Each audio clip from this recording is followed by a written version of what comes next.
Hi friends, welcome back to my channel Sai creations. అందరూ ఎలా ఉన్నారండి? బాగున్నారు కదా? ఈరోజు నేను మీకు ఎంతో హెల్దీ అయినటువంటి బెల్లంతో తయారు చేసే బెల్లం పప్పు ఉండలు లేదా బెల్లంతో చేసిన చెక్కలు అని అంటారు కదండి. వీటిని ఏ విధంగా తయారు చేయాలో నేను మీకు చూపించాలని అనుకున్నాను. ఇది గర్భిణీలకు అందరికీ చాలా హెల్దీ అండి, పిల్లలకు కూడా. అలాగే చూడండి, ఇప్పుడు దీనికోసము నేను బెల్లం అండి, ఇది చాలా మంచి ఫ్రెష్ బెల్లం అండి. మనకు చెరుకు ఉంటుంది కదా, డైరెక్ట్ చెరుకు నుంచి ఈ విధంగా డైరెక్ట్ తయారు చేసింది. ఇందులో ఎలాంటి సాల్ట్ కానీ ఇది ఎలాంటిది కలవదు. ఇది చాలా మంచి బెల్లం అండి. ఇది నేను తెప్పించుకున్నాను. ఇది మా ఊర్లో ఇది అవైలబుల్గా ఉంటుంది. ఇది బాగా చాలా తీయగా కూడా ఉంటుంది. మాకు దగ్గరలో ఈ బెల్లం తయారు చేసేవి కూడా ఉన్నాయండి. అక్కడ నుంచి మేము వీటిని తీసుకొచ్చుకుంటాము. ఇప్పుడు ఇక్కడ నేను ఒక అర కేజీ బెల్లం అండి, హాఫ్ కేజీ బెల్లం వచ్చేసి తీసుకున్నాను. ఈ హాఫ్ కేజీ బెల్లానికి మనం పప్పులు వచ్చేసి 1 కేజీ అనేది పడతాయి. 1 కేజీ పప్పులు హాఫ్ కేజీ బెల్లం. అదే హాఫ్ కేజీ పప్పులు అయితే ఒక పావు కేజీ బెల్లం అనేది ఉంటుంది. చూడండి, ఇలాంటి ఒక గిన్నెలో దీన్ని వేసుకొని కరగపెట్టుకోవాలి. మనము పాకంలాగా చేసుకోవాలి. ముందుగా మనం దీన్ని కరగపెట్టుకొని ఆ వాటర్ని మనము వడపోసుకోవాలండి. అప్పుడే మనకు అడుగున ఏదన్నా ఉన్నా కూడా ఇసుక, మట్టి లేకపోతే ఏదన్నా ఇది చెరుకు నుంచి చేశారు కాబట్టి చెరుకువి పీచు లేదా పిప్పి అలాంటివి చిన్న చిన్నవి వస్తుంటాయి. కాబట్టి మనం దీన్ని కొంచెం వాటర్ వేసుకొని ఆ విధంగా మనం కరిగించుకోవాలి. చూడండి, ఇందులో నేను 1.5 గ్లాస్ వాటర్ అనేది వేస్తున్నాను. మనం చాలా తక్కువ వాటరే సరిపోతుంది. చూడండి, 1.5 గ్లాస్ వాటర్ అయితే దీనికి సరిపోతుంది హాఫ్ కేజీకి. అందులో మరియు ఇంకా నేను కొంచెం వెన్నపూస అనేది వేసానండి. ఈ వెన్నపూస వేయడం వల్ల మనకు ఈ బెల్లం అనేది కరిగిన తర్వాత పాకం అనేది ఈ గిన్నె చుట్టూరు అంటుకోకుండా అలాగే బాగా మంచి టేస్ట్ కూడా ఇస్తుంది. చూడండి, ఈ పైన చెరుకు పిప్పికి సంబంధించిన పీచులు అవి ఉన్నాయి. ఇప్పుడు మనం ఏదైతే పాకం పప్పులు ఇవన్నీ కలుపుకుంటామో దాంట్లో ఒక పెద్ద బౌల్ తీసుకొని దాంట్లోనే మనం వడపోసుకొని దాంట్లోనే పాకం అనేది పట్టుకోవాల్సి ఉంటుంది. చూడండి, నేను పెద్ద గిన్నె తీసుకున్నాను. ఇప్పుడు దీంట్లో ఈ బెల్లం నీళ్ళు ఉన్నాయి కదా, వేడి చేసినవి కరగపెట్టినవి, వీటిని ఈ విధంగా వడపోసుకుంటున్నాను. ఈ విధంగా వడపోసిన తర్వాత చూడండి లోపల ఎంత పిప్పి అనేది వచ్చిందో. ఈ పిప్పి వరకు దీన్ని పక్కకు పెట్టేసేయి. ఇప్పుడు దీన్ని మనం స్టవ్ మీద పెట్టుకొని బాగా మరిగించుకోవాలి.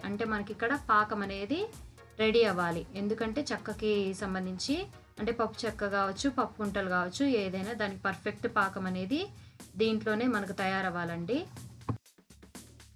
ఇంకా ఎవరైతే నా ఛానల్ని సబ్స్క్రైబ్ చేసుకోలేదో ప్లీజ్ ముందుగా సబ్స్క్రైబ్ చేసుకోండి. అలాగే సబ్స్క్రైబ్ పక్కన బెల్ ఐకాన్ ఉంటుంది, దాన్ని క్లిక్ చేస్తే నా నోటిఫికేషన్స్ అన్నీ మీకు వస్తాయి. సో అలాంటప్పుడు నా వీడియోస్ కూడా మీరు ఈ విధంగా చూసుకోవచ్చు. చూడండి, ఇప్పుడు ఇందులో మనకి ఈ విధంగా బబుల్స్గా వస్తుంది కదా, ఇలా బాగా మనకు మరగాలండి ఈ బెల్లం పాకం అనేది. చూడండి, ఇలా ఒక ప్లేట్లో వాటర్ అనేది తీసుకొని చల్లనీళ్ళు ఆ విధంగా మనం వేసుకుంటూ చూసుకోవాలి. ఆ వాటర్లో మనం ఈ బెల్లం పాకాన్ని అలా జార విడిచినప్పుడు మనకు అది గట్టిగా అయి ఉండాలి, తీగ పాకంలాగా రావాలి. ఇప్పుడు ఇది చూడండి, మళ్ళీ రెండోసారి టెస్ట్ చేస్తుంది మా పిన్ని. చూడండి, ఈ విధంగా ఇంకా సాఫ్ట్గానే ఉంది. మనకి ఇంకాస్త గట్టిగా రావాలి కాబట్టి ఇంకా అవ్వలేదు. సో మళ్ళీ ఇంకాసేపు దీన్ని చూడాల్సి ఉంటుంది. నేను ఎందుకు మీకు ఎన్నిసార్లు చూపిస్తున్నా ఏదైనా చేసేటప్పుడు ఇలాంటివి తీపుకు సంబంధించినవి మనకు పాకం అనేది ఇంపార్టెంట్ అండి. గట్టి పాకం అని, తీగ పాకం అని ఇలాంటివి ఉంటాయి. చూడండి, ఇలా ఉంటా అనేది ఇంకాస్త గట్టి పడాలి ఉంటా.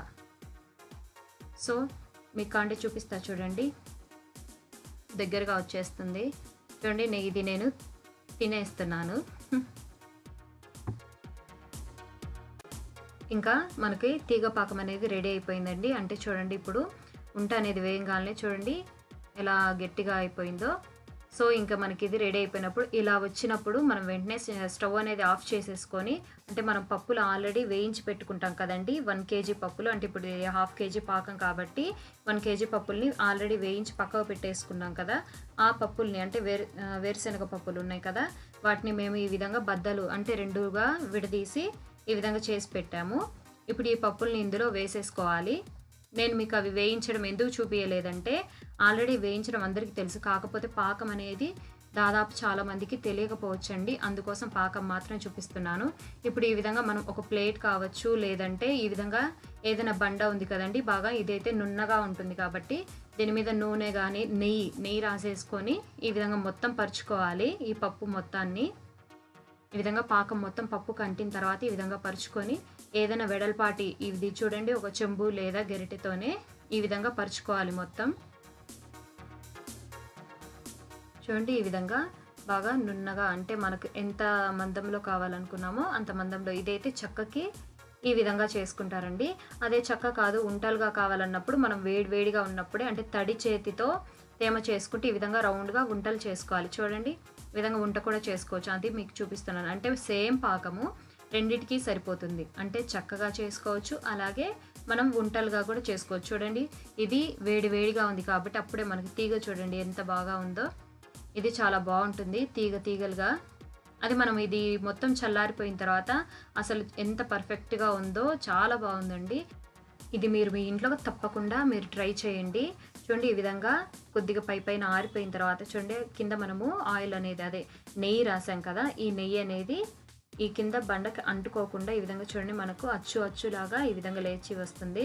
దీన్ని మళ్ళీ మనము ఈ విధంగా బోర్లా వేసుకొని మనము ఈ విధంగా కొంచెం మెత్తగా అంటే కొద్దిగా ఆరిన తర్వాత వెంటనే కట్ చేసుకుంటే వస్తుందండి, లేదంటే రాదు, కొంచెం గట్టిగా అయిపోతుంది. అంటే కట్ చేయడం కొంచెం కష్టంగా అనిపిస్తుంది అంతే. సో మీరు కూడా మీ ఇంట్లో ఖచ్చితంగా ట్రై చేయండి. నేను ఈ విధంగా చాక్తో ఈ విధంగా కట్ చేస్తున్నాను. ఇది గర్భిణులకి చాలా మంచిదండి, ఎందుకంటే బెల్లంతో చేసింది కాబట్టి ఐరన్ అనేది ఎక్కువగా ఉంటుంది. దానివల్ల మనకు బ్లడ్ అనేది బాగా వస్తుంది. అంటే పిల్లలు కావచ్చు, పెద్దవాళ్ళు కావచ్చు, గర్భిణులకు ముఖ్యంగా ఏ డాక్టర్కి వెళ్ళి అడిగినా కూడా వాళ్ళు ముఖ్యంగా ఇదే చెప్తారు. గర్భిణులు కంపల్సరీ ఈ బెల్లం ఉంటలు, బెల్లంతో చేసినవి, ఈ పప్పువే ఇవే తినండి అనే చెప్తూ ఉంటారు. సో నా కోసం అని చెప్పి మా పిన్ని మా అత్తమ్మ గారు ఇద్దరు దీన్ని చేస్తున్నారు. నేను కొంచెం హెల్ప్ చేస్తున్నాను అక్కడక్కడ. సో నా కోసమని ఇది చేస్తున్నారండి. మీరు కూడా కంపల్సరీ మీ ఇంట్లో నార్మల్గానైనా ఇది చేసుకోండి, చాలా ఈజీ ఇది.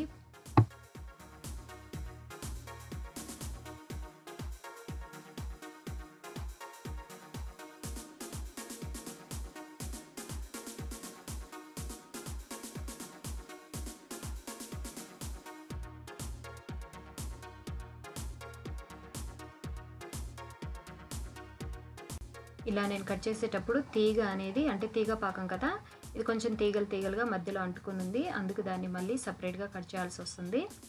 ఈ విధంగా కట్ చేసేసాను. అంతేనండి, చాలా ఈజీ. మీకు ఈ వీడియో అనేది నచ్చిందని నేను అనుకుంటున్నాను.